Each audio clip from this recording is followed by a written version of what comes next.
Susupresa po kayo mga bossing ko sa daming blessing na darating. Matapos nyo pong ilagay po ito sa bawat corner ng inyong tahanan. Pero syempre, ilalagay nyo sa lagayan at huwag pong nakasabog sa sahig mga bossing ha. Dahil ito po ay natutunaw, maaaring instead na kamalasan ay ma-reverse at maging kamalasan ang dumating po sa inyo po mga bossing.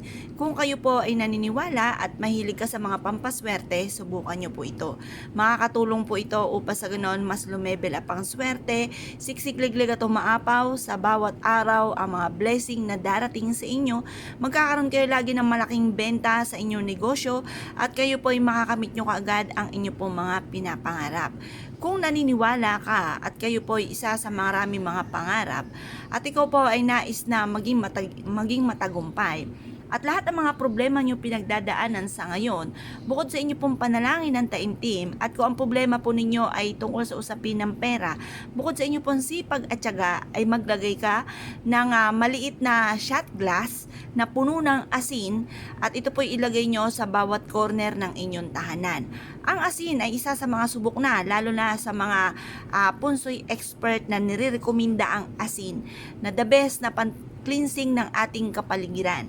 Ngayon po mga bossing, kung ikaw po ay laging may karamdaman, isa sa miyembro ng pamilya ay laging may karamdaman, at ganoon din po ay parang umiikot-ikot na lang ang karamdaman, hindi na gumaling-galing.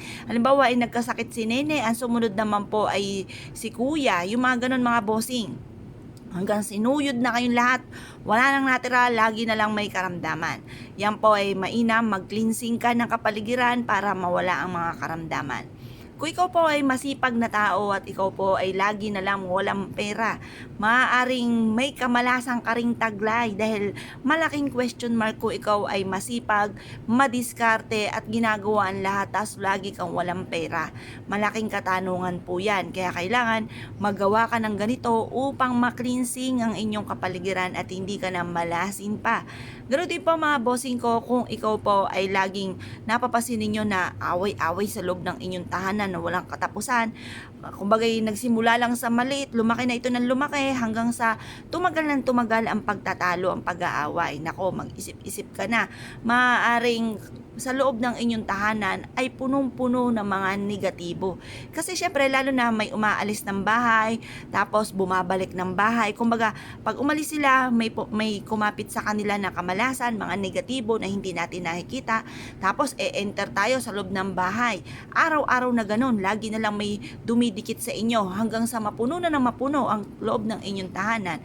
Hindi nyo napapansin or hindi nyo nakikita hanggang sa kisame ay may nakakapit pa ditong negatibong enerhiya, mga bad spirit. Kailangan meron kayong ganito para sa may pintuan pa lamang, kahit may lumalabas ng tahanan, kapag ito'y pumasok at meron kayong ganito sa loob ng inyong tahanan, bibitiw na po yan sa inyo pong main door, hindi na makaka-enter sa loob kasi takot ang mga bad spirit sa mga ganito mga bossing, sa mga asin, bawang, dahon ng laurel, yung mga ganyan mga bossing. Kaya kailangan meron kang ganito para laging ma-cleansing ang loob ng inyong tahanan. Ngayon po, kapag ang inyong asin na inilagay sa bawat corner ng inyong tahanan ay natunaw, ang gagawin nyo lamang po ay hugasan nyo ito sa lababo. Tapos, hugasan nyo siyang mabuti, tapon nyo lang po doon. Tapos kung gusto nyo muling gumawa ng ganito, gumawa ka muli ng ganito dahil ito po ay isa sa mga subok na mabisang pang cleansing sa loob ng ating tahanan or ng ating negosyo. Kaya kung kayo pinaniwala at nais nyo po itong gawin, ay siya mga bossing, good luck po sa inyo po lahat.